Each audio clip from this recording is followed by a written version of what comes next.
नमस्कार व्यूअर्स, मैं हूं अमीश देवगन। रात के 9 बज चुके हैं और आप देख रहे हैं सर्वश्रेष्ठ प्राइम टाइम डिबेट शो टक्कर। नीतीश सरकार के शिक्षा मंत्री चंद्रशेखर ने रामचरितमानस को नफरत फैलाने वाला ग्रंथ बताया है। उनका कहना है कि जो गलत है उसके खिलाफ आवाज उठाते रहेंगे।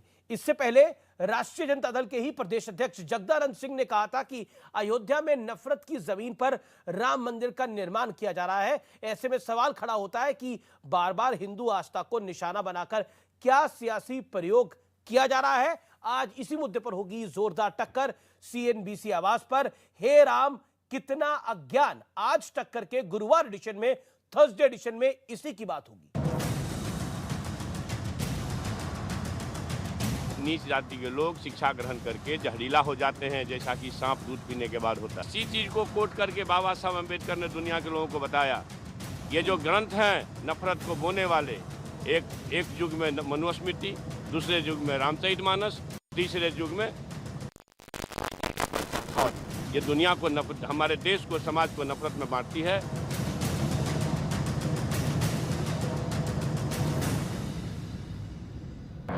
रामचरितमानस में नफरत की खोज करने वाले इन जनाब का परिचय जान लीजिए। ये नीतीश सरकार में शिक्षा मंत्री चंद्रशेखर, इनकी एक और पहचान है, ये पेशे से प्रोफेसर भी।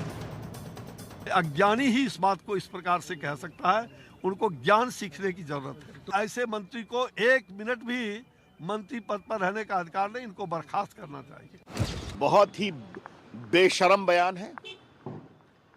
शिक्षा मंत्री अशिक्षित तरीके से बात करते हैं कि क्या वे किसी दूसरे धर्म की किसी मानद पुस्तक पर ऐसी बात कह सकते थे, और कहने के बाद मंत्री छोड़िए, क्या उनके बचे रहने की संभावनाएं बन सकती थी? ये बिहार का दुर्भाग्य है कि इस सोच के लोग शिक्षा मंत्री। सियासत में इतना पानी बह गया, लेकिन नीतीश जी कह रहे हैं कि हमें कुछ पता ही नहीं। हमको नहीं पता, चलिए अब हो गया, हमको नहीं मालूम, हम पूछ लेंगे उनसे। चंद्रशेखर के बयान पर साधु संत भी आक्रोश में। रामचरितमानस पर इस तरह की अभद्र टिप्पणी बर्दाश्त नहीं की जाएगी। 1 हफ्ते के अंदर मंत्री पद से बर्खास्त किया जाना चाहिए। हालांकि चंद्रशेखर टस से मस नहीं हुए, अपने बयान पर अड़े रहे। आप रामचरितमानस के उत्तरकांड के उस दोहे को याद करिए कि नीच जाति के लोग विद्या पाकर के जहरीला हो जाते हैं। किस तरह से? जिस तरह से दूध पीने के बाद सांप होता है। लेकिन प्रोफेसर चंद्रशेखर अकेले नहीं है। बस चंद दिनों पहले आरजेडी के प्रदेश अध्यक्ष जगदानंद सिंह कह रहे थे कि अयोध्या में नफरत की जमीन पर राम मंदिर बन रहा है। जहाँ नफरत की जमीन पर राम के मंदिर का निर्माण हो रहा है। सवाल है कि क्या ये सब किसी सियासी चाल का हिस्सा है? आज इसी पर होगी देश की सबसे बड़ी बहस। और अब वक्त है प्रसिद्ध विश्लेषण का। आज मैं आपके लिए 2 विश्लेषण लेके आया हूं। पहला विश्लेषण मैं आपको दिखाता हूं जिसमें प्रभु श्री राम के चरित्र का विश्लेषण है। शबरी के झूठे बेर खाए, शबरी भील जाति की थी, यह बताना जरूरी है।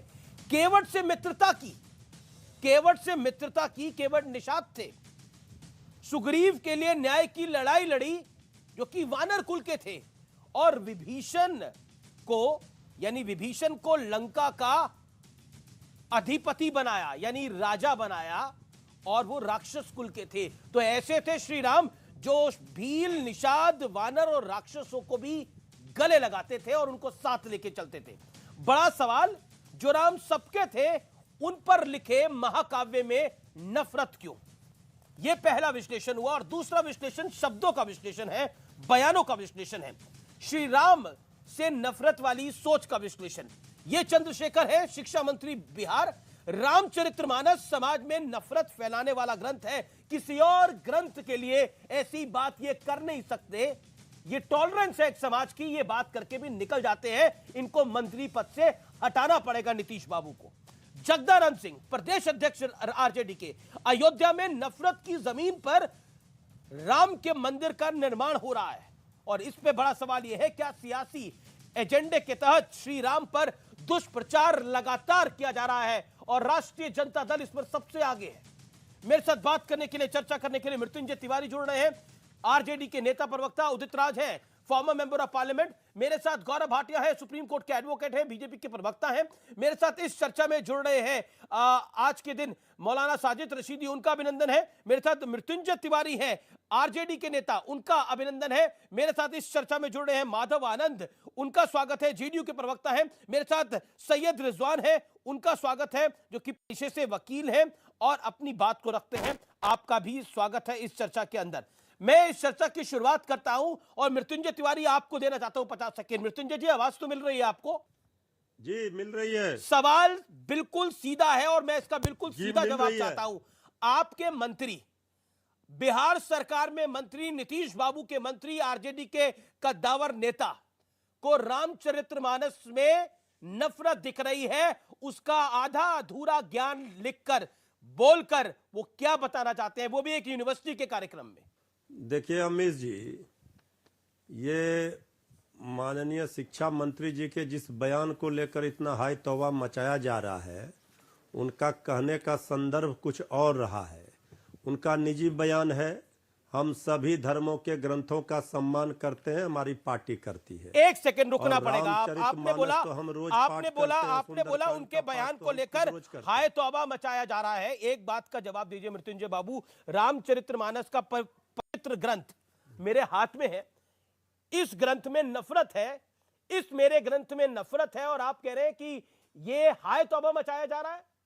सिर्फ हाय तौबा मचाया जा रहा है? आपको ये सामान्य बयान लग रहा है? ये रामचरितमानस जिसकी हम पूजा करते हैं, जिसकी हम अर्चना करते हैं, जो महाकाव्य है, उसको झूठा बताया गया। उसके अंदर की चौपाइयां आधी पढ़ी गई। उन आधी पढ़ी हुई चौपाइयों से, यानी अर्ध ज्ञान से उन्होंने झूठ फैलाया और कहा यह ग्रंथ नफरत फैलाता है। किसी और ग्रंथ के बारे में यह बात कह सकते हैं क्या? अमीश जी, रामचरितमानस को हम भी प्रणाम करते हैं और हम भी इसका पाठ करते हैं। तो हटाइए इस मंत्री को, इस मंत्री को हटाइए तत्काल प्रभाव से। उसके नीचे कुछ नहीं, ये मंत्री हटना चाहिए। जो मंत्री रामचरितमानस को नफरत, जो भारत के अंदर रहकर रामचरितमानस को नफरत वाला महाकाव्य मानता है, उसको हटाना जरूरी है, उसको हटाना जरूरी है। You have to remove him. जी, उन्होंने जिस संदर्भ में ये बातें कही है, उनके भाव को समझिए। रामचरितमानस नफरत वाला ग्रंथ नहीं है। उनके कहने का तात्पर्य क्या है? आप ऊपर से नीचे हो जाए, रामचरितमानस पर उन्होंने सफाई में कह दिया है कि रामचरितमानस पर उन्होंने सवाल नहीं उठाया। नफरत का ग्रंथ नहीं उन्होंने, हम तो समाजवादी लोग सबसे बड़े हमारे समाजवादी के पुरोधा राम मनोहर लोहिया जी तो रामायण का पाठ हर जगह कराते थे, और रामायण पर, लेकिन और वो लोहिया के लोग, वो समाजवाद नहीं है। वो लोहिया के लोग और समाजवाद नहीं है, अब तो परिवारवाद है। नहीं, पॉइंट ये है, अब तो परिवारवाद है। चाहे किसी राज्य में देख लीजिए, वो लोहिया के लोग नहीं है, वो लोहिया के लोग, वो समाजवाद नहीं है, वो परिवारवाद बदल चुका है। अब वो परिवारवाद बदल चुका है। लेकिन वो मेरा विषय नहीं है। लेकिन आज मृत्युंजय तिवारी जी, उनके शिक्षा मंत्री जी के कहने का मतलब आप गलत मत लगाइए, अर्थ का अनर्थ मत निकालिए। अर्थ का अनर्थ तो उन्होंने करा जब आपके जगदानंद सिंह कहते हैं कि अयोध्या में नफरत की जमीन पर राम मंदिर का निर्माण हो रहा है। प्रोफेसर चंद्रशेखर जो कि शिक्षा मंत्री है, जिनको आप कह रहे हैं उनकी बात का अर्थ का निरर्थ हो रहा है, यानी आरजेडी को समर्थन है, आरजेडी का समर्थन है, तो खुले तौर पर दिख रहा है। वो कहते हैं रामचरितमानस समाज में नफरत फैलाने वाला ग्रंथ है। अमीश जी, आप एजेंडा सेट करके बैठे, ये हमको पता है, जनता को भी पता है एजेंडा कि रामचरितमानस भगवान राम के नाम पर, गंगा माता के नाम पर, गौ माता के नाम पर, कभी गणेश भगवान को दूध पिलाने के नाम पर, मुझे फर्क नहीं पड़ता। लेकिन मैं रामचरितमानस के साथ खड़ा हूं और हल्पल खड़ा रहूंगा। हर देशवासी, हर भारतवासी, हर सनातनी इसके साथ खड़ा रहेगा। रामचरितमानस का अपमान करने के बाद